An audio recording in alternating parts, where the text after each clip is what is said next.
I want to bring value. So if I don't bring value, you knowing my name means nothing to me.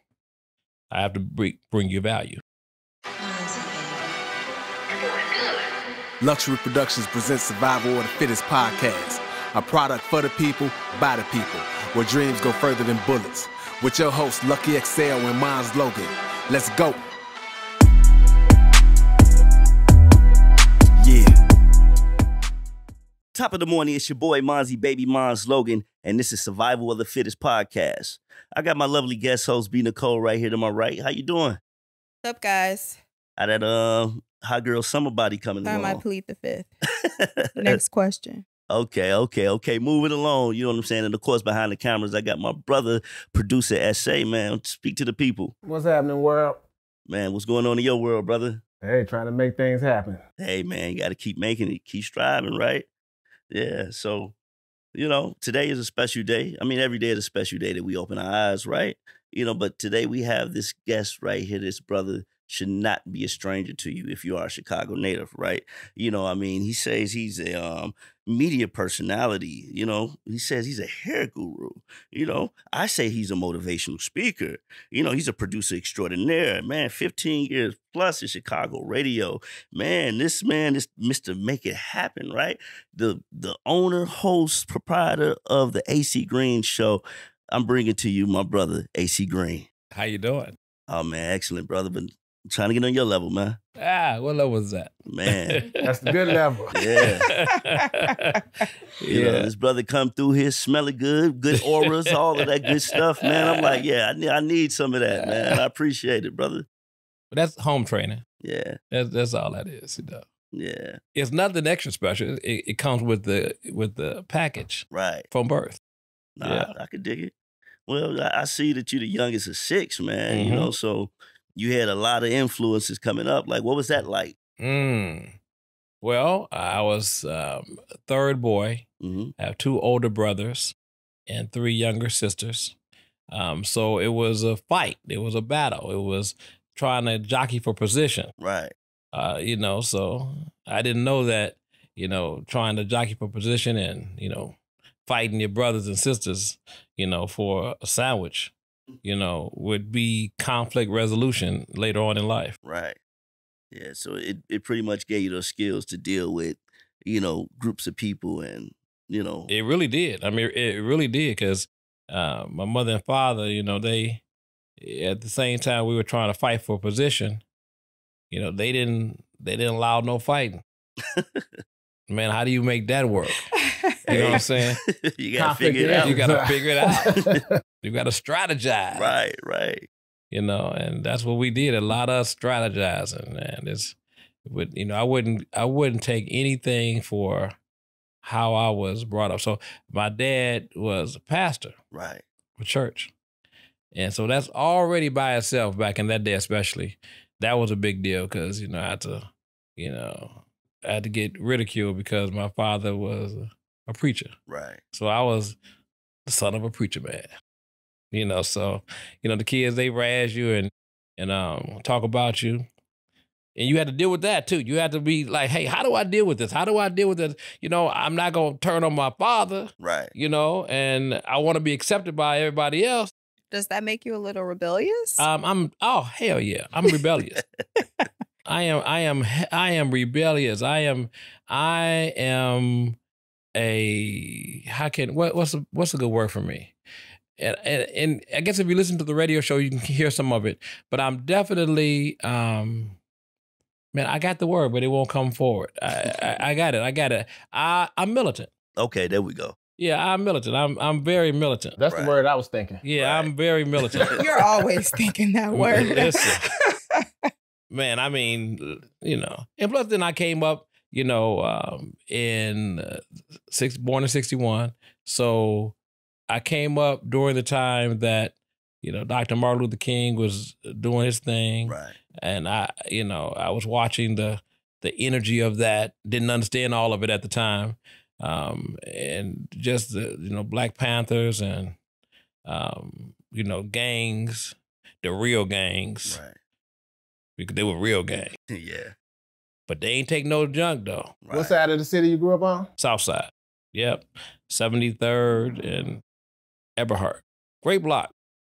So the deepest we got on that block, I'm telling you, like when it came down to like real go get them, we about to take the block, some real hardcore stuff. The hardest core Right.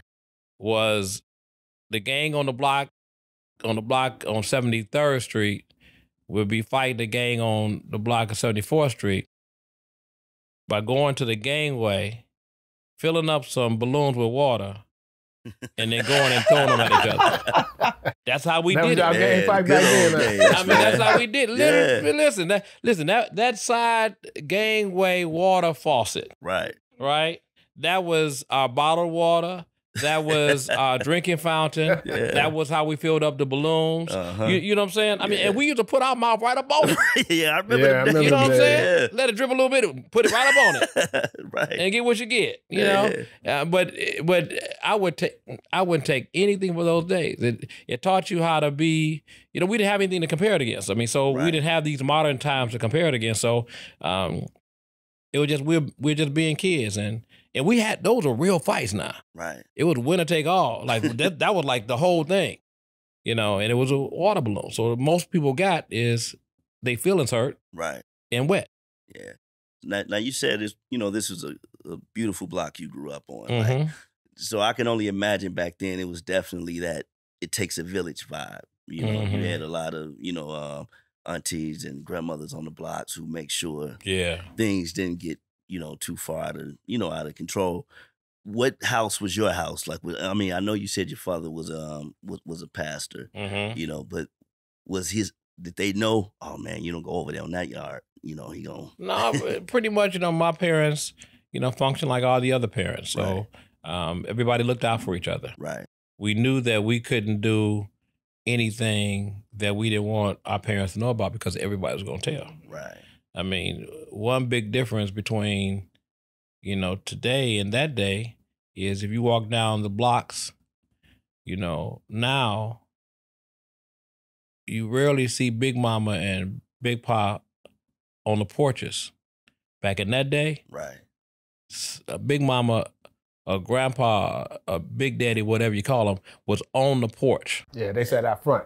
They sat out front. Yeah. Well, in these days, you don't even know your neighbors now. People Yeah. just aren't as friendly as they were in Right. those times. You could live in a condo and not know your neighbor downstairs Mm-hmm. very easily. So. Easily. And all that stuff matters, It really does. It matters. And when I'm on the radio many times, I am very relational Right. because that's how we were. That's how I grew up, being relational.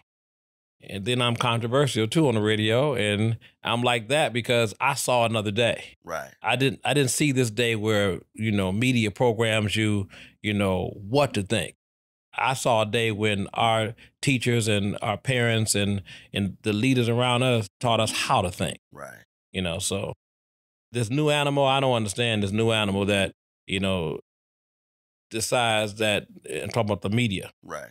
that tells people, hey, be scared of this, be scared of that, run from this, run towards that, I'm not from that. I question everything in the media, and I'm in the media. Right. So let's stay on that. When did you actually start back in radio? I started in the radio in 2008. I was asked to do a 30-minute radio show on a Christian station because I was already familiar with the radio people, the executives at the radio station, because I wrote commercials and I wrote jingles for people. So for pretty much every political campaign. So Mayor Daley, when he ran for mayor the last time, I did the jingles for that campaign, and some of the media people, I worked with them in doing that. And then I was asked to do a jingle for Barack Obama when he was running for Senate. So the jingle, or the slogan, is "Yes, we can." That we wrote the jingle for that slogan. Oh, wow. That's Barack. For that campaign. Impressive. And they knew me already, so they asked me to do a radio show. I had never done radio. I got other people on the radio, but I had never done radio myself. And I did that 30-minute show, and people started saying, "Oh, it sounds good, sounds good." You know, so I never really, I never fell into, and still don't fall into the accolades of people. Like right now, as I'm sitting here right now, you know, I do not think of myself as a celebrity. I think I got that from my father, because when my father would finish preaching on Sundays and they would come up to him and, "Oh, you did a good job," he would just say, "Pray for me." Right. I think that's why I got that. I don't absorb, though I appreciate it, but I don't absorb it. So I don't think more of myself. I'm only as good as my ability to be able to bring value to you. Does it mean something to be a humble person? Yeah, but it's just about bringing value. I want to bring value. Right. So if I don't bring value, you knowing my name means nothing to me. I have to bring you value. Right. You know, so you said you credit your father for kind of instilling that in you, you know, and I also heard you say that you wrote jingles, you know. I read somewhere that your mother was, you know, a big thing in the gospel world. Yeah, well, she was a musician. She sang in church, and she was a choir director. Right. And that's what led me to playing the piano. Right. So I learned to play the piano, I really taught myself at home, because my brother was a musician, very good musician. And it was there. He went away to college. I was at home. Piano was right there. I taught myself how to play it. Then I went to Chicago State and got more formal training on how to play and those things, and took that and started making songs and writing songs and writing jingles and all of that. And what people might not know is you've produced for a lot of big names. Yeah, I have. Can you tell us about that? Well, I think what you're maybe mentioning is some of the concerts that I did. So I would bring artists to Chicago. I mean, I did songs too. So you may not know some of the artists, you know, that I've done some of the songs for. Got me into NARAS, which is the National Academy of Recording Arts and Sciences, the Grammy people. Right. They do the Grammys. But the concerts like Kirk Franklin, Yolanda Adams, back when around the time when they were really just getting started, I wanted to put on concerts. Right. And I did. I found venues to have these concerts with the gospel artists, and I would bring them into town. I remember Kirk Franklin, he had just started, and I talked to his label person, and she was operating out of her garage. And he was very nervous. I brought him into town. I took all my little last monies, and I got them a limo. Right. I got him a limo, put him in a limo. Now, he just started now. Right. You know, so I was treating him bigger than he had ever been treated ever before. You know, but I felt something about it. My whole thing is I have to feel something about, I gotta feel. I don't care what even right now on the radio, I gotta have a feeling about something. Right. And I feel about him. That one song, The Reason Why We Sing, you know, they were playing that, and Howard McGee, you know Howard. Yeah, Crazy Howard. Crazy Howard was he was doing commercials for some car dealerships, and we had a studio on 103rd Street. Myself and Michael Houston, who is a producer now, he's in Indianapolis, and Howard McGee used to use the music I created behind his commercials, and he would use our studio. Right. And he got the job then at GCI for the first time. And so I said, Howard, hey, listen, so you playing this song, this young guy, I like that guy. I'm gonna bring that guy to town. Right. And that was Kirk Franklin.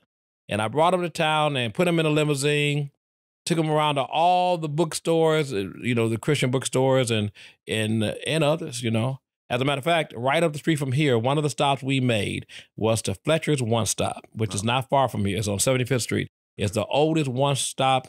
It's closed now, but it was the oldest Mr. Fletcher.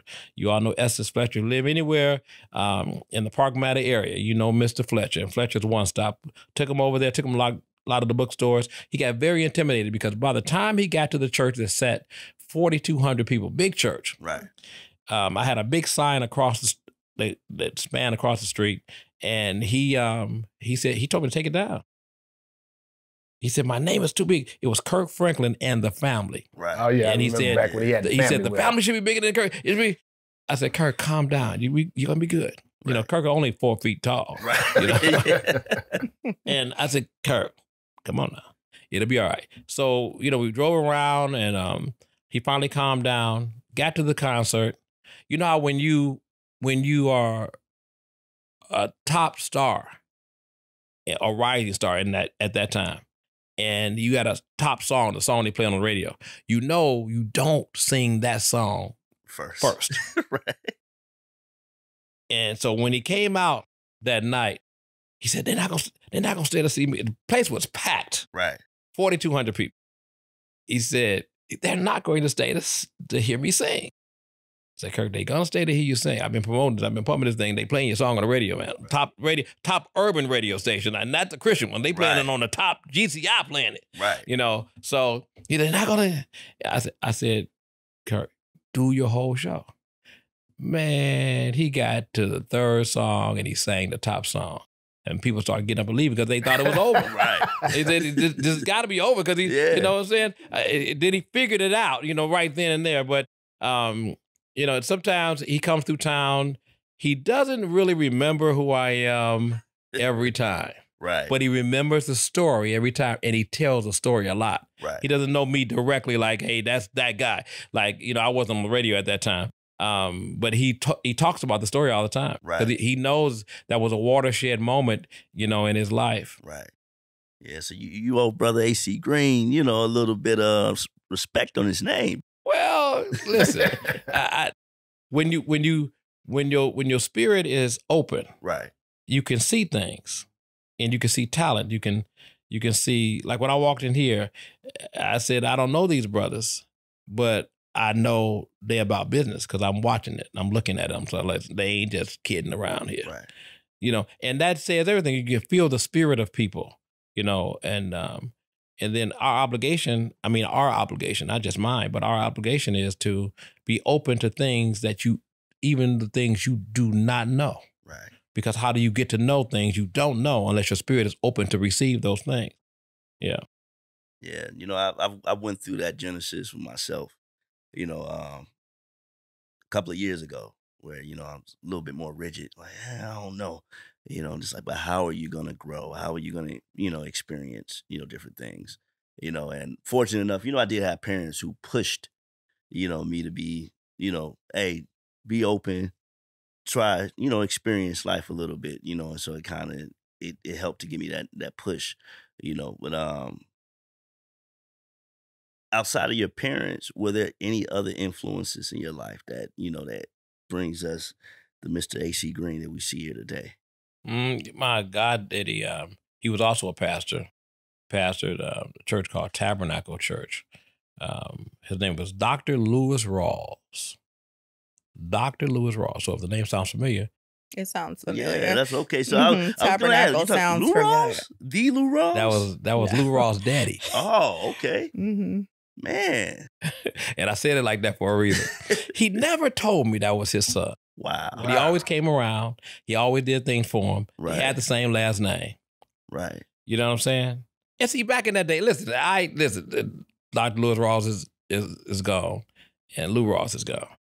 So I ain't breaking no news. I'm just saying that, listen, I was around. They got the same forehead. You know, I mean, it is what it is. I know Doc and the elders back in that day, they wasn't trying to tell the whole business. They had a whole lot of kids they ain't talk about. You know what I'm saying? Right. But it wasn't, you know, it ain't like today. You know, they like, listen, that happened, and we gonna take care of our business, but ain't nobody gonna know what happened. It was a whole different day, man. Right. You know, you get older, you find out you got sisters and brothers around there, you know, but that's after they gone. Right, yeah, absolutely. But no, I learned a lot from Lewis Rawls. Dr. Lewis Rawls had the first Black-owned hospital. Set at 54th and Morgan Street. Is that right? I did not know that. Called Tabernacle Hospital and Health Center. I remember when it went up. And if you know anything about hospitals, just to get a certificate of need, which is what you need to start a hospital, just to get a certificate of need is not only a heavily political, but you have to be about something to get that, to be a hospital. Right. Now, the other Black hospital he worked to save, which was Providence Hospital. If you know about Providence Hospital at 51st Street, Providence Hospital was started by Dr. Daniel Hale Williams and a Black nurse. Right. You know what I'm saying? You know, Dr. Ross embodied and taught me a lot about our own history, like right here, Chicago history. Right. Dr. Ross told me 30 years ago, driving him around because he couldn't drive. you know, because he had a stroke some years back and he couldn't drive. Right. Driving around, I'm 61, 30 years old. Then he told me, son, all these buildings along State Street, we're talking about all the projects. Right. He said, son, I'll be dead, but you'll see it. They won't be here. Right. And most people won't be able to afford to live over here. He told me this when I was 30. Right. I'm watching it happen right now. It came into fruition. Because he understood. He understood things. He understood the value of things. And if I had really listened to him like he told me, I would have had at least 2 properties. One at 42nd in Indiana that was totally dilapidated. The building had fallen down. Right. Right? He said, son, I'm going to show you. I want you to get that building. Hey, I'm the young guy, you know, chasing women, doing that thing. And I'm like, I can't, I couldn't see I couldn't see a building if it was perfectly fine because I wasn't focused on that. Right. But now you're telling me about a building that was literally crumbling. He said, get that building. If I would have got that building, now that area right there, Right. at least $1 million of property. Easily. How much was it when he was telling you to get it? Nothing. I mean, I could have probably got it for It was probably foreclosed. Right. You know what I'm saying? I mean, serious business. And held on to it. And held on to it. Right. Picked it up slowly. Man, tell me. So when I'm on the radio and I'm crying, literally not physically, but you know, my spirit is crying Right. to our people. Say, hey, family, I know these things. I see this picture. I have this resource. I don't want you to fail. I want you to win. Right. It's all of that energy coming out of Dr. Lewis Rawls and the other elders from back in that day who gave me things. I had a high school music teacher. Like, if you know anything about high schools in Chicago back in the day, you knew your music teacher was the crazy son of that was on the planet. Right. So because these jokers, if you missed a note, they'll throw a tuba at you. Wow. I mean, serious business. Yeah. Anybody that went to CBS High School, Julian High School, any high school back in the day, Right. they did not play. What band competition and what happens on the field at halftime, whatever, that was serious business to them. That's how they made their mark. That's how they make their mark. So if you were in a music class and you decided you wasn't going to show up or you're going to sit there and you're going to miss a note, I'm telling you, man, you better get ready to duck. Yeah. And they ain't care about what your daddy going to say, what your mama going to say. Now you going to get this right. Right. You know, so I came up out of that school. Yeah. You know, so excellence for me is not just something that's just a word. Excellence for me is a way of life, literally. So if I say it, I have to find a way to pull it off because I got to make my word bond to people I talk to. So let me ask you this. Why do you think growth is uncomfortable? I heard you say that. It's very uncomfortable because people don't want to change. Change is strange to people. I mean, you get accustomed to things. Think about it. If you get in a shower and you turn it on, I mean, you're not going to make it so hot it's going to scald your body. You're not crazy. But you're going to make that warm. You are comfortable in that space. When in fact, if you really want to have a healthier physical body, if you want to get rid of poisons out of your body, if you want to let your lymphatic system drain. Your lymphatic system is lymph nodes going through your whole body. Everybody has lymph nodes going through their whole body, but it has no pump like the heart and like the lungs. So it's nothing to make the lymph nodes drain the lymph fluid. So the lymph fluid builds up over time and it's poisonous. Right. It's nothing to drain it. But if you get into a warm or a hot shower and then turn that water cold, and stay there for like 3 minutes, ice cold, what's going to happen is it's going to make your lymphatics squeeze up. Like you get those goose pimple on you, and it's squeezing up, and it's releasing all that poison out of there, and you're just going to it's going to flow out your body when you go to the washroom. But it's uncomfortable to go there, so you don't want to go there. So there's nothing that produces any positivity, nothing that grows, nothing that flourishes in comfort. The most beautiful thing to a woman is a newborn baby. Ask her if that's comfortable. Cole? Nothing. They're comfortable. Nothing. Heck no, it's not Heck comfortable. No. But it's beautiful. Right. You get a college degree, not comfortable. Right. Absolutely. But it's beautiful. Nothing grows in comfort. So our enemy is comfort. Our enemy. So in order So how do you get a person from being there to something else? Something else. They're going to do it one of two ways. They're going to learn it and become wise over time, or they're going to have a very serious, hopefully not tragic, but it may be tragic, little traumatic moment in their life. Because the greatest of all motivators is pain. Okay, now let me stop you there. You familiar with the John Morant situation, right? I am. Has that got something to do with confident change? Because he trying to figure it out. He's 23 years old. And he just got this big lump sum of money, and he probably had these friends since he was younger. What would you say to him? I don't think there are words that have been invented to be able to pierce through the mind that's making him do the things he's doing. Actually, the person I would want to talk to seriously is those people around him that he believes in. His friends. Maybe his parents. Oh, his parents. Because that is a matter of structure and foundational structure that makes him do the things he's doing. It's no way around it. I don't believe that the 4 or 5 who killed the police officer was 24 years old. I don't think there was nothing that I could or anybody could say to them in that moment. Right. It's a part of structure. See, you cannot build your foundation from the middle. It has to start from the start. But he got a lot to lose. It doesn't matter. I saw a building that today is worth millions of dollars. Right. And it was falling down and dilapidated. I couldn't see that, and I was looking right at it. Right. You know what I'm saying? Yeah. I couldn't see it in the moment.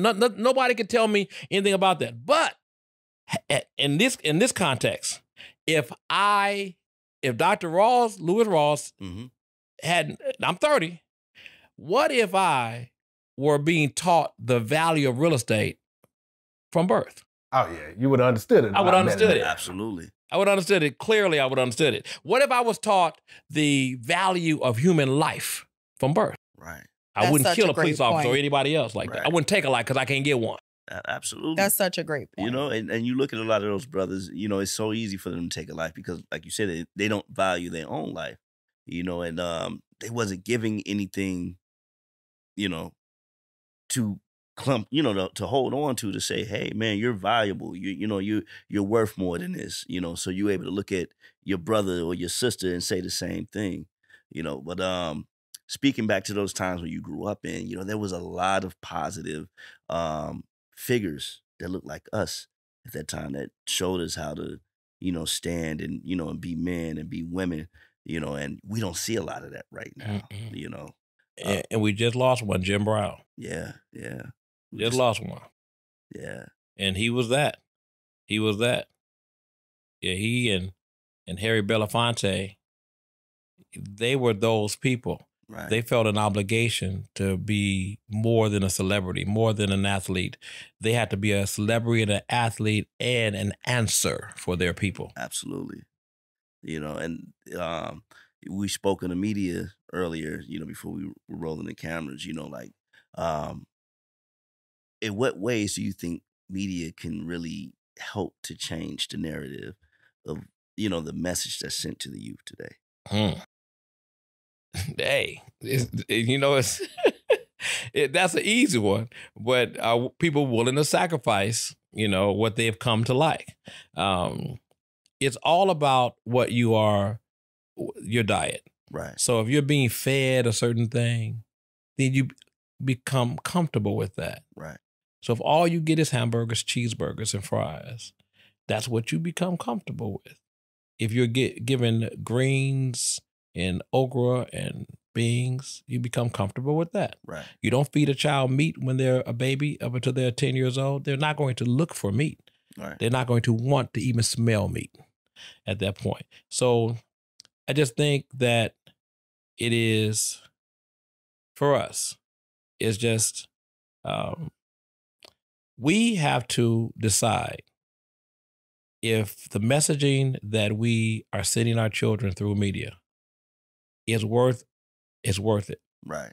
It has to be a decision that's made, because I'm going to tell you right now, let's go from the basic thing. just love. So when I was growing up, the Temptations had some very simple to understand love songs. Right. Everybody danced to it. Everybody sang to it. Nobody, rejected it because that's all they had. I'm not going to talk about what I hear now, and I'm on the radio stations that air it. Right. Not on my show necessarily, but in the same media. You cannot send people mentally to the bottom and take them to the top at the same time. It won't work. Yeah, it's an oxymoron. It's oxymoronic. And the thing that's wrong with society in our society, Black society, the biggest way is that we are sending impressionable minds too many mixed signals. Right. And you can't do that. On the one hand, you have, turn in your guns. Don't use guns. Guns are a problem with all of the stuff in the world. Right? It's the gun, it's the gun, it's the gun, it's the gun, it's the gun. Right. You shouldn't be killing people. You're just an animal because you're killing people. You're no good. You're just like an animal. But then these same systems literally try to overly brainwash you to buy into the concept. Now, it's one thing to know you have free will over your body. Right. It's another thing to be holding a banner promoting abortion. Death is death. And to a child's mind, an impressionable mind, death is death. Why are you promoting death? Never thought about it like that. Think about it. They promote it. Yeah. And these political systems, what they do is they get you to buy into the things that make sense for them. Right. Do you really think that the political systems on either side really truly want or even think that they're going to get rid of guns? Nah. You know they don't. It's a big money game. Right. It's all about economics. And all about economics. But they would love to get rid of your guns. Right. It's all about who it's benefiting. Absolutely. What money systems is benefiting. Right. Same thing with abortion. And just to give it some context with the abortion piece, it's fine for you to say, that, hey, you with it publicly. Whatever you do privately is your business. That's your family business. Right. But when you go and parade it publicly, I need Black folks to really get and really understand that these same liberal so-called white folks, when they talk about that stuff, they're talking about genocide on your side, because 76% of all the abortion clinics, Planned Parenthood, are in Black neighborhoods. Absolutely. Not in white neighborhoods.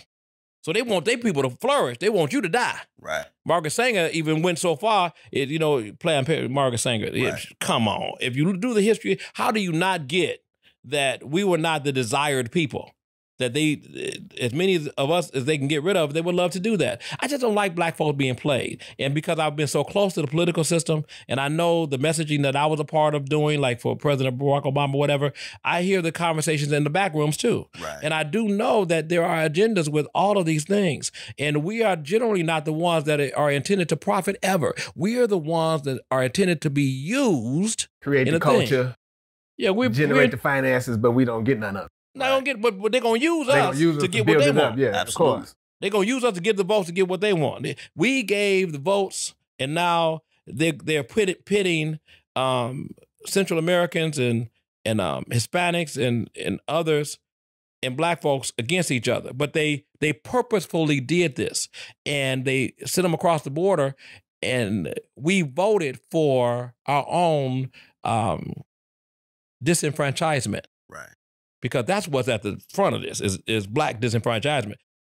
But and then they try to, well, if you don't go along with it, then you are xenophobic and you don't like Hispanics, you don't like, that ain't the case. They always come up with that. You know what I'm saying? No. Black folks are the most meek, most humble, most forthright people on the planet and always have been. Right. We are accepting of everybody, but don't use us.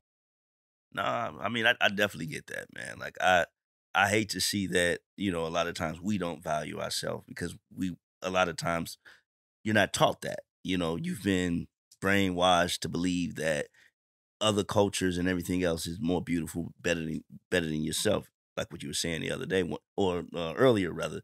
One man's trash is another man's treasure. Mm-hmm. And it's getting to that mindset understanding that, man, you know, you're worth something, you know. And I want to go back into, because we got to dabbling into financial literacy. Now, you mentioned that Dr. Lewis Rawls was a mentor. Mm-hmm. Was he the first person to speak financial literacy to you, or was that something already introduced in the household? You know what? I got to say that Dr. Rawls wasn't, I'm sure I had teachers and others who talk like that, but he is the first one that made it applicable. Right. You know, see, it's one thing to learn the theory of something and another thing to learn how to apply the theory. Right. And he showed me the theory through what he was actually doing, you know, and that you could own. You know, this new renaissance of Black business ownership is new just to the people now, but it's not new. You know, you have Black Wall Street, and Dr. Rawls was old enough to have been functioning in Black Wall Street, because he died at close to over 100 years old. You know, so he saw a lot of things. But it was, Dr. Rawls told me years, he helped me get an insurance policy. And this insurance policy, I did not know at the time, was structured that it would, today, I would be 30, maybe at least $20 million rich from that one policy. But I didn't keep it. And I'm gonna say, hold up, wait a minute. Right. I didn't keep the policy. But I was a kid. I was in my 20s. Right. He was telling me all of the right things. Right. So when I'm on the radio and I'm talking to everybody, but my heart is really going after those who listen that are 20 and 30 and those ages, because I really want to catch them and tell them some things that you can do these things. And if you're consistent with these things, then they're going to work for you. The only reason I didn't keep them, not because I'm not smart. It doesn't mean you're not smart. What it means is, if culturally from your root, you were not told these things every day. Right. So if you at home and your mom and dad and uncles and aunts, you know, they Black like you, and every day of your life, they spoke Mandarin, Chinese.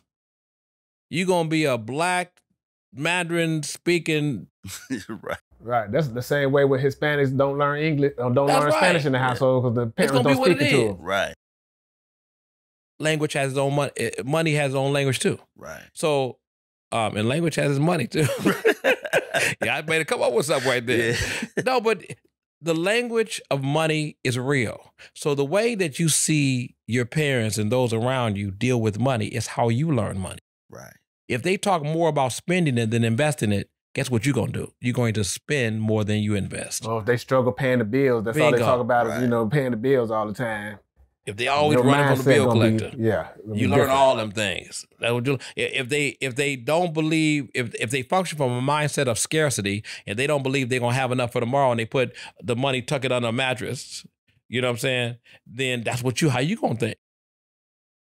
You're not gonna have no big thing about money, and that's what's wrong with us as a culture. We do not function well with money. We got a lot of it. Black folks in this country. I think we would be the 9th largest nation in the world with $2 trillion in wealth or income over the course of a year. Right now, we mean a lot to the economy, not a lot to ourselves.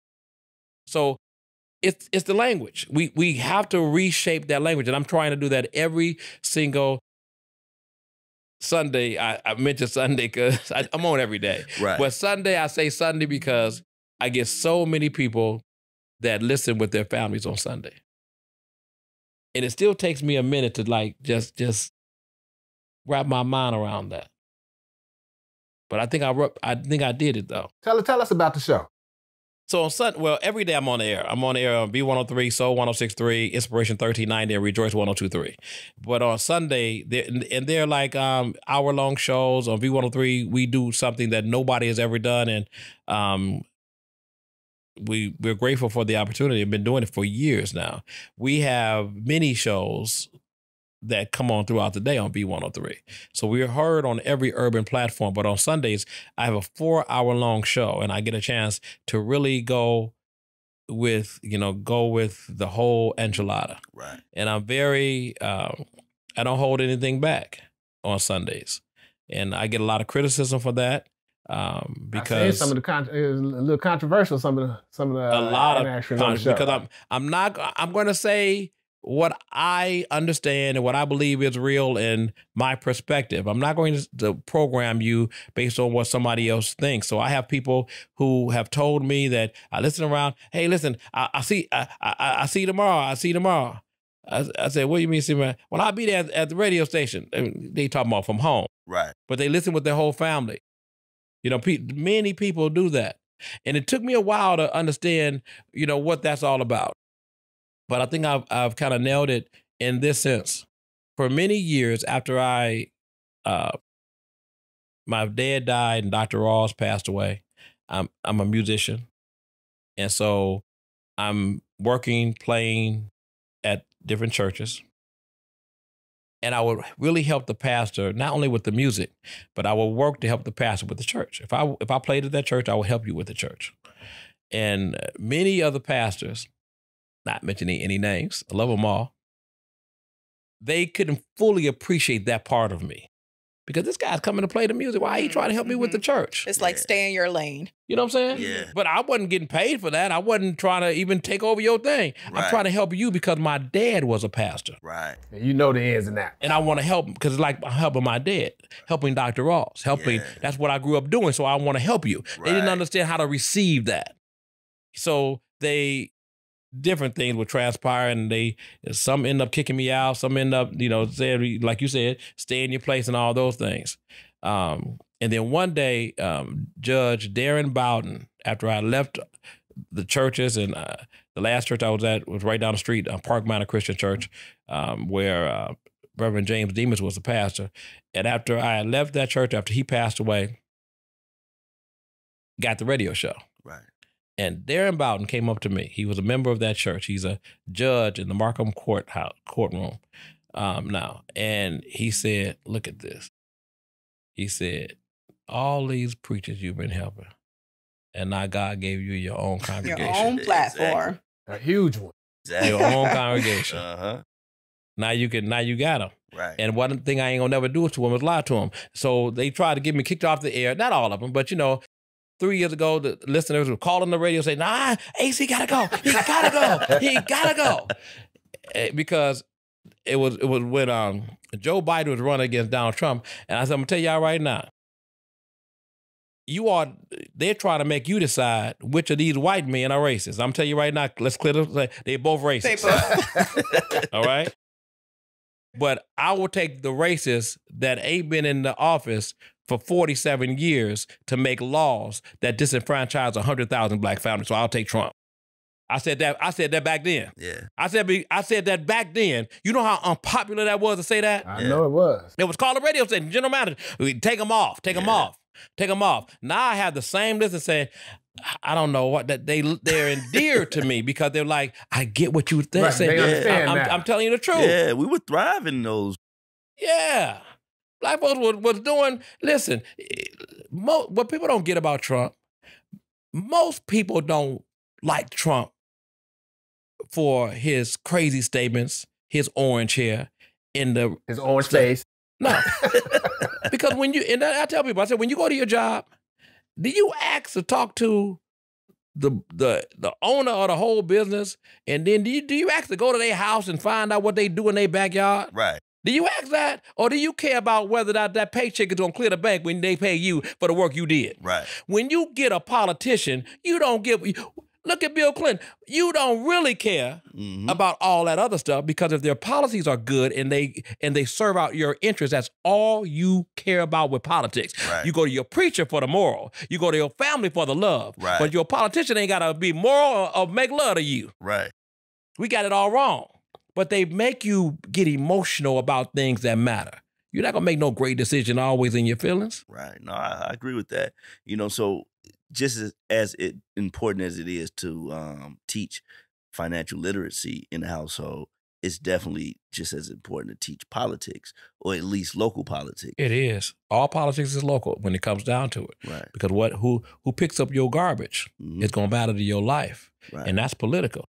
And before we go to break, I want to say, I truly believe you should teach how to control your emotions in the household. Yes. Too. Yeah. That's one thing that we all lack Yeah. Yes. People get in their feelings and things start coming out that you can't take back. Yeah. Like You know? conflict resolution and Mm-hmm. critical thinking skills and anger management. Exactly.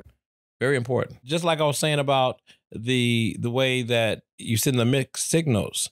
You know, you cannot, the same mouths cannot espouse one form of death. Right.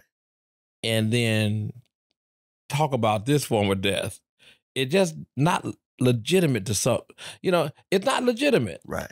And the only reason that we as grown adults make it legitimate because we have learned to buy into, in some cases, or ignore things that don't make any sense. But to a child, to an impressionable mind, when you do that in front of them, when you blur the line that much, it hurts your legitimacy. So when I was growing up, the whole feel that I got started in my household, but then, like you said about the village, you know, throughout the neighborhood, that if I went to my father with an idea or with a need or with a want, and he said what he said, especially if he said no, I could not go to my mother Right. and think it was going to be a different answer, because even if she disagreed or agreed, she wasn't going to go against what he said. But she wasn't going to override Pops. Man, they could have had a knockdown, drag out argument later, but together they were going to have a united front in front of me. Since he said it first. That is hugely important when you are raising something. Absolutely. You know what I'm saying? Consistency of message is important because it's towards one agenda. Right. And that's you getting grown and you being able to stand tall. So how important is it to have the mother and father in the same household raising the child? I think this is my feeling. I don't think that there is a better way to teach a child how to, and I mean how to, cover everything, fill in the blank, how to. Because what you are watching when you're doing that is you're watching two people who are not the same people function together. Right. Deal together. Work through it together. You watching it. You can't help but to watch it. You wake up in the morning to it. You go to bed at night to it. It's you know, it's like when I say this sometimes, you know, I get some responses on the radio, you know, see, everybody's not like us. Listen, I get that. Right. But we cannot throw away the standards because we have improperly manipulated the understanding. You can't throw away the standard. If getting to third grade means you have to pass kindergarten, first grade, and second grade to get to third grade, right? Right. That's the process. That's what you got to do. Just because you didn't make it to second grade, whatever, we ain't throwing away the standard because you ain't make it. Right. You want to figure this out. You know what I'm saying? We ain't throwing away the standard. You still got to go to kindergarten, first and second to get to third grade. And that's where we get lost. So we be trying to out here figuring out. We've gotten so lost with this. Again, I'm my own personal disclaimer. This is my opinion, because right now, man, people will cancel you just for breathing too hard. Man. My opinion. It is no way. People are so needing to manipulate things so that they will not look bad. Right. They're even overusing this term, which in my opinion should never be used. My truth, your truth. You don't have a truth. Right. There is only the truth in your opinion. Right. You have what truth you have. Truth is truth. So on that note, do you think mental health and depression? Tell us what your thoughts on that with the children. I believe mental health at a high level. Mental health, number one, because I think that in the communities of people that we have too long improperly fed ourselves.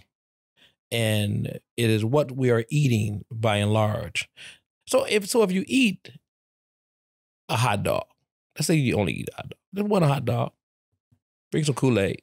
I did that. Yeah, I think our hot dogs were better, though. I gotta tell you, our hot dogs were better. Our hamburgers were better back in the day. Yeah, they were. The meat, nah, man, you don't know what you get. But think about it. If you put one of these modern day hot dogs in your body and let it rest right up in there, do you think that as that food goes through your stomach, gets broken down, and gets in your bloodstream, you think that don't reach your brain? So if we are what we eat, about 10 years ago, there was a crisis over in Europe called mad cow disease. Do you really believe that meat didn't make it over here? It was some mad cow over here? I believe there's a whole lot of disease meat over here. And I think they send it to the poorest neighborhoods. I think they do that because they're going to make money off everything, including the bad scraps. Absolutely. That's how they break down the pig. They selling everything that's on the pig. So you got to start first with your diet. What young folks are, what they are providing. Go into a local store in the hood, y'all. Look at it. Look at it. You know they're eating 100% almost chemicals. Yeah. It's some kids eating meat and cheese for dinner. Come on, man. This stuff is ridiculous. And so is that not going to affect your brain and your attitude? And there is a huge link between depression and mental health and your diet. If you're eating live foods, for instance, your body is going to feel alive. It's not going to feel dead. I'm going down the street when I leave you guys and go get some vegan. Yeah, shout out Soul Veg. That's right, Soul Veg, man. Listen, they done saved a lot of lives. Yeah. I'm telling you right now. 40 plus years. 40 plus years. We just gotta we gotta go back to our roots for real. Our diets for real and the way we were raised and brought up. And working out, I know you be on your game with the workout. Man, let me tell you. I know that's my accountability. I promise you.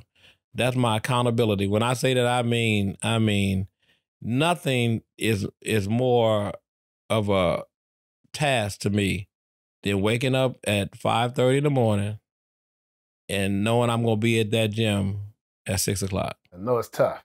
It is the tough. It is the toughest thing. Yeah. But I do, man. It's a whole workout. I have a trainer who makes sure I'm accountable because I knew that of myself I would not have been accountable. Right. So that's another thing we need to do. We need to submit ourselves to people that's going to hold us accountable in every area of our life. You're weak in a part. Listen, if you're weak in something, no problem. You're going to be people. Everybody's not strong in everything. Right. But where you know you are weak, submit yourself to somebody who's going to hold you accountable. Because we're not going to grow beyond that. And as long as you live in until you die, you got to grow. You got to keep moving. You got to grow. Right. So I do that. I wake up in the morning. I mean, really, it's not a morning I wake up that I don't feel like I ain't going to do this today. This ain't going to happen today. Right. It's just, I'm trying to conjure up reasons why. Say, what can I tell them? Oh, I do it all the time. If I got one shoe on and it's a hard time trying to put the other one on, I ain't going to the gym today. I say, listen, my father died at 57 years old. I'm 61. Right. So what makes me get up and go is purpose. Because I know I have something. I don't know the fullness of everything I have to do in this life until I die. But I know there is purpose. Right. And I need this body to move around in until it's over. Yeah. I got to move around in this body. So I got to keep this machine going so I can get to where I'm going. Right. You know what I'm saying? So that's the accountability. I hold myself accountable because, too many people died too soon without fulfilling their work. And it was things that they could have changed. And then I have to set an example too. I can't be walking around here, sloppy fat, and I say it just like I mean it, sloppy fat, and then holding people accountable with their money. I wouldn't trust nobody that couldn't be accountable for themselves and they gonna deal with my money. I'm just being honest with you. Right. I'm looking at you. You might be thinking about eating that hamburger when you should be thinking about my money. Let's stay on that topic. Nicole, I know you had something, you want to ask me about, the mortgages and all of those things. Let's get into the hair products. There you Yeah, go. the hair. Talk about the business You know, part of this. us women, our upkeep is. Yeah, I mean, you know, I'm bald headed, as you can tell, and I don't wear hair, obviously. And people ask me, why did you do that? My mother was she was a first lady of a church. My dad, but she was a stylist. My dad built her a shop in the basement. She went to a beauty school that was up the street from here. It was at 76 and Cottage Grove. It was called Lydia Adams School of Beauty. How do I know the name like that? And the building is still there because every night around 7 or 8 o'clock, I used to go with my dad to pick her up from school. Right. And I know that drive from 73, 3rd and Everhart up to the school. And my mom, I watched her do hair. And I know all the beauticians back in that day, was many of them. Right. And it's disparaging to me today that when I found out the statistics that the hair industry is a $10 billion industry. Yes, Right. it is. And 70% of the customers are Black. Yeah. How do Black people not profit from that Not industry? get a cut. Right. They owe us a cut. Yeah. Well, yeah, I like the thought of that. Our hair is like the most serious thing, women. Listen, Mayel Organics, you heard of Mayel. Mhm. So Mayel Organics. So I remember her and her husband, they lived out in Highland. And they started that company in their garage because their daughters had some things growing their hair or something like that. They went to Thornton High School, both of them. They took an idea, and within 4 years of that, they had gotten I think $4 million. From that time to this time, which is less than 10 years, they just sold that entire company to, I forget what major brand it was, but it's more than $100 million, $200 million deal. Right. Black hair is a big deal. So what I really want to do respectfully to all of the agents who got an agent hate crime bill from Joe Biden almost 10 days into the administration. To all the agents, I want to put you out of business. I really do. Because it's unfair and you treat our people like crap and then you expect them to give you the money. Your people don't wear the hair. So you only depend on our people to get this thing done. I think that is horrendous. I think that Black people should be insulted. I think we should be mad. I think that I just don't have words for the levels of the money. So we out here trying to figure out, how we going to get a dispensary? How we going to be able to sell us some weed and all that? No. The crack you missing is hair. Right. Right. Yeah. You missing hair. Hair do it all by itself. You want some money? Absolutely. You want to see how much money they making hair? We will spend our last dime Come on now. on our Is hair. it that big a business? So how much is an average wig, or if you was buying a wig, good one? I've bought a good wig for $700. Oh And yeah. how long do they last? That was a few years ago. So they more So that's now. considered cheap. Listen, hair is a big deal. We did at Julian High School, this high school I went to, maybe 4 years ago, we did a hair expo because I wanted to teach through example our people. I want to teach them that you can buy this hair cheap. Right. So what we did is we had the manufacturer to truck in boxes of the hair, and I sold it for way less than retail. I mean, you could buy some of those bundles for like $16 and $20. This is So 12 one grade A bundle, hair. I've bought a bundle for $350. You might need a few bundles to do your hair. Like at least Few 3 of them. bundles. So How you big talking is the about bundle? $1,000? Like a It's strand, a small, bundle. so you need like 3 Oh, you're bundles talking like just a packet.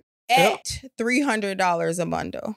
And I'm selling it at 20. But I did that because I wanted to demonstrate to the community that this is what you can buy this hair for and you all can sell it. Right. So we had thousands of people to come. We did it 3 times. We had thousands of people to come. And I'm telling you, it was the most hilarious and serious thing at the same time. Because when I watched my mother for years do hair and watched her around here, all that.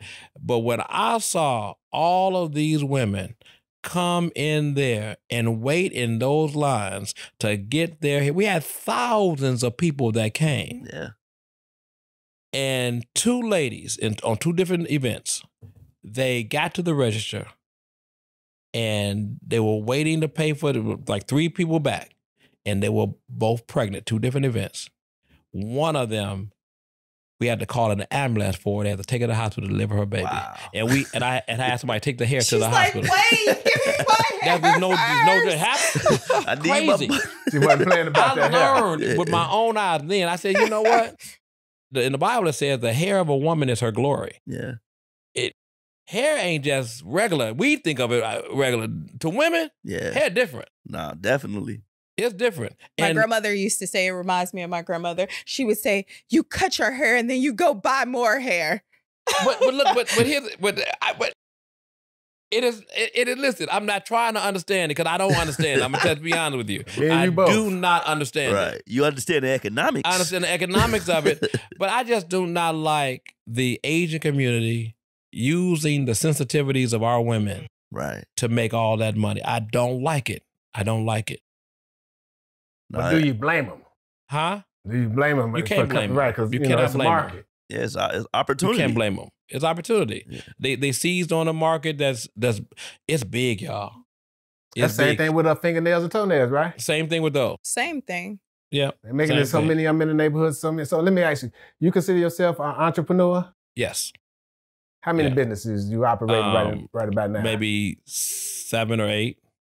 Yeah, but a lot of the business with the radio show are our businesses that we control ourselves. Like we do the hair project, and we get the hair wholesale at levels others could only dream of getting. Right. And we were able to get it to our distributors without robbing them.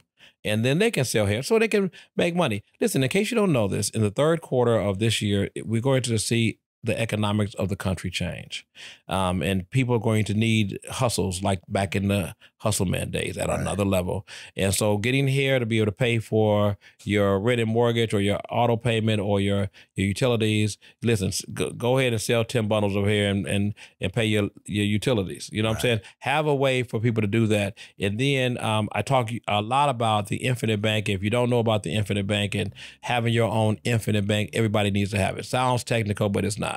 Essentially, with the infinite bank, you're able to save your money, let your money grow compound interest. There is no risk of losing money in the infinite bank. It's in the S&P 500, but it's in the index. So that means you're going to make money, compound interest, without any risk of losing money. That's a big deal. Plus, with the infinite bank, you can borrow your money anytime. And as long as you don't take over 90% of your money, the money is going to still grow like you never took a dime out. Without no penalties and fees?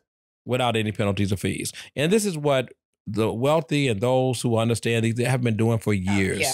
They have built whole communities like this, you all. Right. And I just bring the best thing for me in our audience and the worst thing for anybody that doesn't want our people to have information is to let me, find a corner way in to end up with 1.8 million listeners across Chicago, because I am going to make sure I give them all of the things that I know that when I was younger, I was saying that they were either hiding from us or whatever. But I got a radio show now. I'm going to tell them all the stuff. Everything I know, I'm telling them. Because that's the only way we're going to know. Because there is no playing field, life, music, finances, or anything that we were equipped to play at the same level as everybody else that we didn't win. Right. We won it all. We always won. And they know it too. Trust me, the system of people know it. And when I say they, I'm not just talking about white supremacy. We know white supremacy exists. We know this country is founded on that. And I think sometimes we overstate white supremacy and make it a bigger demon than it is. It is what it is, but it ain't going to stop you. If it would stop us, then how did Madam C.J. Walker in the 1800s become the first black millionaire? How'd she ever do that? She would never been able to do that. How did Muhammad Ali become Muhammad Ali? You think oppression wasn't harder at that time? How did they do that? But if you want something bad enough, man, when you want it, and that's the problem. The problem is we have seduced each other to a docile position where we are grading each other on a curve. And then the white system, they make you feel like you have achieved when you have achieved nothing. It's kind of like putting your kids on a little league team at 7 and 8 years old and giving them all participation trophies instead of giving the one who won one. See, that's what the system will do to you. So it'll make you feel good. But when you get out there in a real game, they're going to show you that you ain't nothing but this. And that's what they do. Right. That's how it works. So I call it the soft bigotry of low expectations. There you go. They get you into the low expectation state. So you don't want no more than that because they got to trick out your mind. Now they done everything else to get it. They done burned you from a tree. They done cut your body up with chains and ropes, right? They done dragged you behind trucks and everything else. What they got to work on your mind. Right now it's about the mind. Yeah. That's what they're tricking us out on now. We losing the mind game right now. Right. Because they don't want you to think. They don't want you to critically think. They want to tell you what to think. Oh yeah, it was a scripted plan that they laid out. Oh man, and they tried to follow. You gotta hand it to them though. They some diabolical. They thought about it. It wasn't thought about it. They still thinking about it every day. They think about this. But check this out. Going back to what we said earlier, it just shows us how great we are. For them to work that hard, keep you below. That right there should tell you, man, how great you are. We great, man. Yeah, we greater than that. Yeah, we have done more with nothing than they do with everything they have, and they didn't do it by themselves. They use us to do it. Absolutely. Ooh. We something else, man. We recognize that too. That's why it's very difficult. I think that we need to hold our people accountable. Those people that are not functioning in our own best interest that are black. And I'm talking about from the black politicians to the black leaders to the black preachers to anybody that fits. Right. That is working influence against us. Right. Because it ain't only white people now, boy. I tell you, we got a lot of black folks standing in front of white folks doing a good job. Yeah, absolutely. Tearing down black people and keeping them from opportunities. You know, I could say more, but I don't say know. More. No, we don't want to. We don't want to. Say something for Sunday. We say something for tomorrow. Right. Yeah. You got your morning YouTube motivational videos you be doing too. Yeah, I got to do more of those. I was doing that from the workout with my workout every morning, but I'm empathetic of other people through my own feelings. So some days you're going to have broke days. I don't care how much money you got. If it's something that you want to have and you don't have the money to get it, then it becomes relative. Right. So you're going to have some broke days. You're going to have some depressed days. You're going to have some disappointed. Some days you feel rejected. You're going to have some days you feel sad. Some days you feel depressed.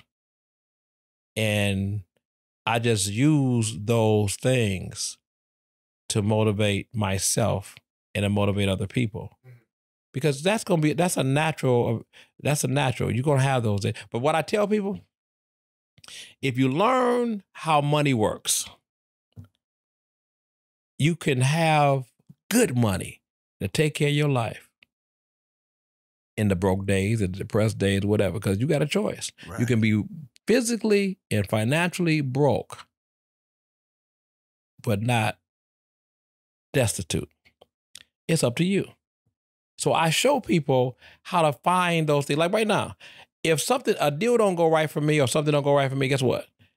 I'm going to think, did I do good with my eating today? Did I work out today? Did I do good? Always find a lane. Have many lanes. Always keep moving, keep active, keep moving. There was a physicist that said that an object in motion stays in motion and an object at rest stays at rest. Right. So if you're ready to die, stop moving. Stay where you are. I don't care what it is you're trying to do. If your relationship, your marriage, your school and whatever, just stop moving. It'll take care of itself after that. Yeah. You sit long enough, you'll die right in that space. I guarantee you, your blood will just stop because it's going to react to what you're doing. Right. What your mind is doing. Your mind leads you. Your mind can lead you into all the things that you're trying to do. You know, so you want to make sure you always stay positive and always be moving in as many lanes as possible. Don't let your mind get stale. When they came up with the diet plan for America, and whatever, that was based on finances and capitalism. It didn't mean that's what you should be eating. In the same way they taught you, that you need to be, when you get 40 and 50 or 60 years, it's time to pack it in. No, it ain't. Right. Go to 100. Try to make it to 200. Yeah. Why not? Why not? Yeah. But if your mind always tells, well, I made 70, it's about time for me to go. Look, we got Harry Belafonte, he passed, he was 90 what? You know, Mala Gibbs, she's still living, right? Like we say, You know, Jim Brown was still what, acting. 80? Jim Brown was 80, what, 89 or something 87, like that. I think it was. 87.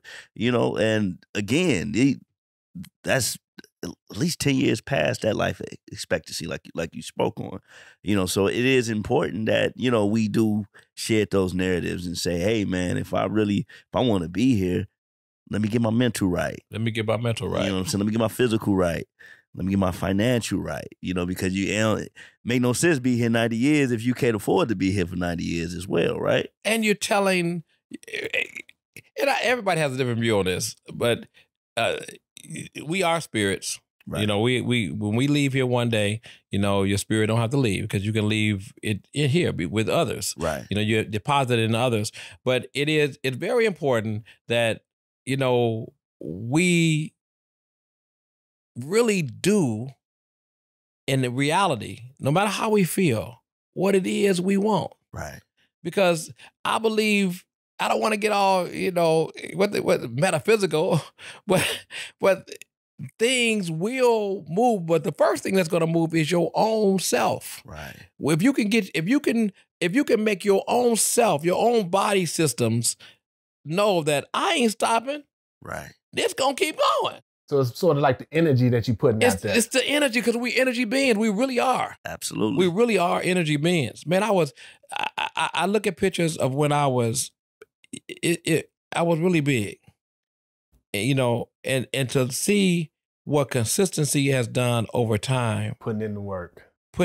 Just consistently putting in the work, and not doing it because I wanted to look a certain way or whatever. It was because I knew I didn't want this body to stop. And I started feeling better, and I started feeling younger. Right. And then I got on I went to a functional medicine doctor, and he put me on a metabolic, on a scale, and he tested all my things. He said, biologically, you are 60. I was 60 then. But numerically, I was 60. Right. But biologically, you are 41 years old. So literally, my body systems are functioning like a 41-year-old. It wasn't like that when I was younger, because I was after high school or whatever, maybe about 7 years ago. I wasn't like that then. Right. But it's something about seeing results, what that does for you. It motivates you. Yeah, because when you start seeing results, the weight start coming off, or you start looking and you see some cuts, and all of a sudden you feel that work you've been putting in, you feel it. It was worth it. So what does that mean? That means that motivation does it for you. So look at our children. What is the school systems that we pay taxes for? What are they really doing? They have removed all the arts programs out of the schools. Right. You have black children. If it meant that I had to sing you a song or let you sing a song for you to learn math, that means for this group of people, we gonna sing songs before we learn math. You know what I'm saying? Right. We gonna teach them like the Montessori people. We gonna teach them like they do over at the lab school at University of Chicago. Right. We gonna let them be free based on how they need to see it and hear it. You go to some cultures, it's certain things they need to see and hear based on who they are. Right.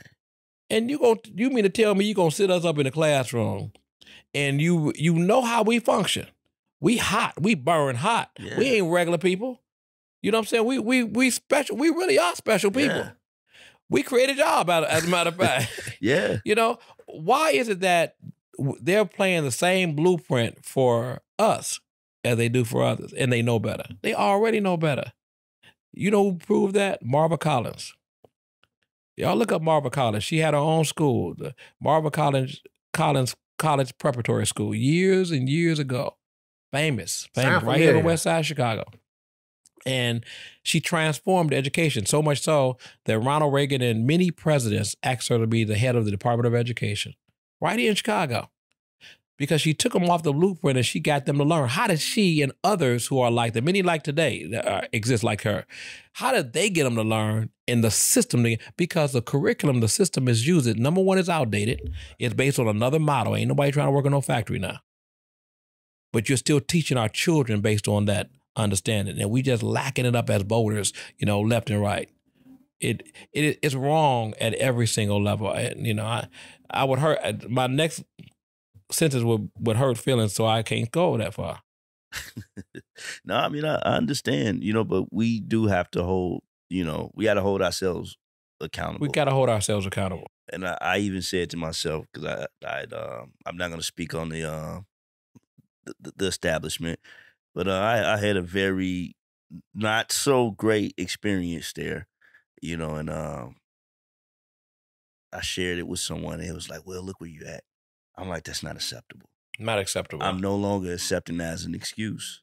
You know, go back to what you said. Like, we can't be judging standards on the, you know, on the curve. You know, if I'm going to go to this establishment and hold them to this standard, I need to hold this one to that same standard. And I'm not saying being nasty or anything about it, but, you know, let them know that, hey, man, this is not acceptable, bro. However you gotta communicate it to them, you know, breaking it down to that level, you know. And I don't want to say it in the sense of hierarchies or whatever, but however they communicate, whatever their communication style is, man, pull them to the side, like, look, bro or sister, man, this ain't what I waited 10 minutes for. You know, I didn't get communication, I didn't get any of these things or whatever. But we would cry when that establishment closed and people lose jobs and people got to go outside the neighborhood to spend their money to eat or shop or do whatever. That's true. You know, so. Shit, they just closed Walmart. I cried. Yeah. Look, Wait a minute. Walmart. Walmart. I gotta go to Another 111 Walmart. now? I was going right down the street, 5 minutes away, and they closed my Walmart down. Yeah. You know. And that's unacceptable that we don't have better options. And what's really unacceptable to me is that the way that you teach economics, which we need, the way that you inspire youth, what we need is to be able to give them examples of progress, not to just say I'm progressive and this is progress, because in my view, we should never have depended on any group or store. They're fighting in Inglewood about Save-A-Lot over Whole Foods. We should never be put in that fight. What that says in 2023 is that we don't have, this is not true. Right. We don't have enough intelligent, entrepreneurial minds, cooperative minds to put together a grocery store in a neighborhood that will even rival all of these grocery stores. I'm telling you, that ain't true. I know we do. So I don't applaud Walmart. I don't even applaud them being there. I don't applaud Save-A-Lot. I don't applaud them being there. I don't applaud Whole Foods. I don't even applaud them being there. Right. Because in 2023, the way we need to inspire ourselves is we need to say, damn it, we're going to build a store. There we go. So you said put our own store there. Put our own store there. Absolutely. Can't nobody take what we built. Right. Why can't we have a co-op? 2 of them, 3 of them. In every neighborhood, we got co-ops owned by us. Yeah. So why can't we then? Huh? Why can't we? Because you have politicians who are getting money from Walmart, from Whole Foods, and they are more interested in their own personal pockets than in the building of a community. That's the answer. You have aldermen and all the rest of them. So it comes back down to the money. It comes back to, listen, these black politicians, I'm telling you, you all, trust me when I tell you. I ain't just saying it. I'm saying it. Listen, I got to tell the truth. Okay, we're going to let you simmer down. Yeah. But speaking on that, say nobody's you name. know, on building communities, we see that you have a program where you have families pay their mortgage. Can you elaborate on that a little bit? Well, today we've helped over 100,000 families to keep their homes over 15 years. And that is a beautiful thing. It started with my home because in 2008, after we had the economic collapse based on real estate, I was in trouble with my home. I was about to lose the house. And I was looking for answers, and we couldn't find any answers. You had different nonprofits, but they couldn't help you save your home, really, because nobody was going to show up in court. I happened to listen to a TV show one day, and I went for a business thing. They were having a business group, and I went. And I thought it was about business, but it wasn't. I missed the first part of what they were saying. Right. They were helping business people to save their homes. It was in a time when the homes were really getting foreclosed on. But these homes were not in our neighborhoods. These homes were in Oak Brook in Lombard, these Right. $1 million homes, many of them. So I went there. I said, this can't be right because these cars outside don't look like where I'm from. Right. You know what I'm saying? So went inside, sure enough, it was a law firm. And met a guy, Troy, at the front. And he took me back to his office. He said, yeah, we helping these people. People walking out with I got my mortgage restructured. They call it restructured. Right. And all white folks. And I said, so this is not about a business thing. And the guy that I was asking for, he said, no, he's not here. But yeah. So I told my situation. I said, well, if you can help all these people got $1 million homes. Right. You can surely help me. That's how I started getting my mortgage modified. And that group ended up being the sponsor of the radio show starting then to right now. So is it refinancing it? They refinanced. No, they modified it, but they called it mortgage restructuring. But for the white folks who had all that money, they wasn't scared of losing their home. They had the money. Because it was a crisis in the mortgage industry, they hired lawyers to hold the bank back while they took the $6,000 and $7,000 mortgage payments every month and started new businesses, went on extended vacations, and did something else with the money. And they held the mortgage company back legally. And so that's what's happening right now. So the modification that people are getting, it's a legal maneuver that in that time and this time looks at the paperwork and tells the mortgage company, hey, this person needs this and this and this and this and this. You can do this and this and this and this and this. Right. All right, let's figure this out. But the lawyer changes the game. So you got to understand, when you're dealing with a capitalistic structure that is run by capitalists,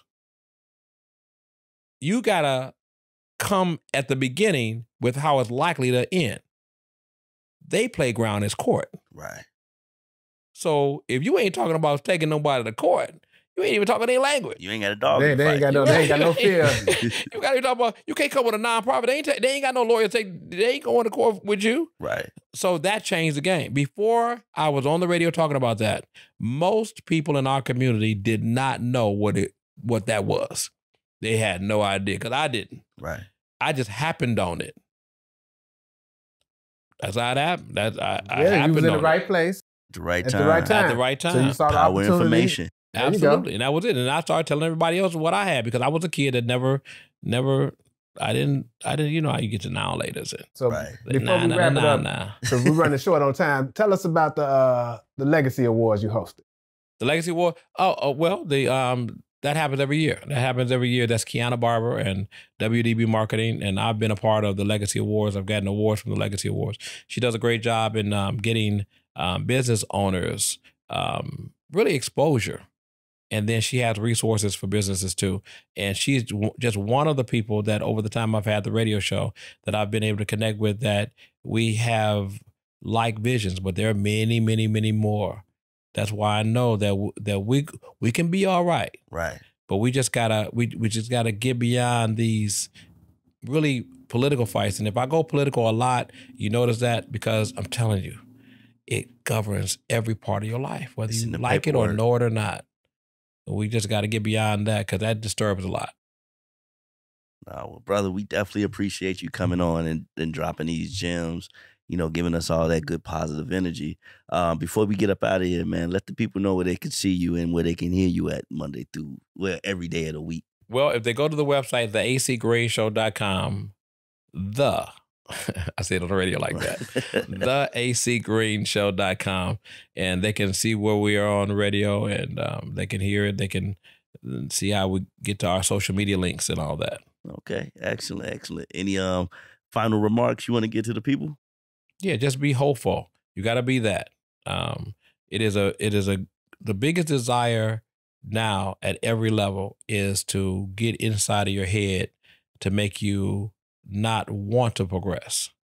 And no matter how bad it gets, no matter what you have been through, no matter how people have treated you, no matter how much you have been rejected, you can never lose yourself. One thing about it is those forces that want to take you over, they can't take you over in your righteous mind.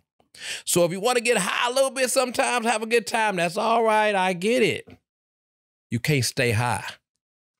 not in your right mind and not expect to be taken over because they looking to come get you anyway. There we go. You know, we definitely going to say, you know, set a goal, stay consistent, see results. You know, as always. Throw it to Cole. Let Cole give us some last remarks. Well, I just appreciate you just constantly feeding our community, because that's definitely what we need. That's definitely what we need more people to be doing. Thank you very much. You know, Absolutely. so we definitely appreciate that. And I appreciate you all too. I appreciate this this platform. So in the Bible, it says, despise not small beginnings. I can clearly remember when I had a 30-minute radio show.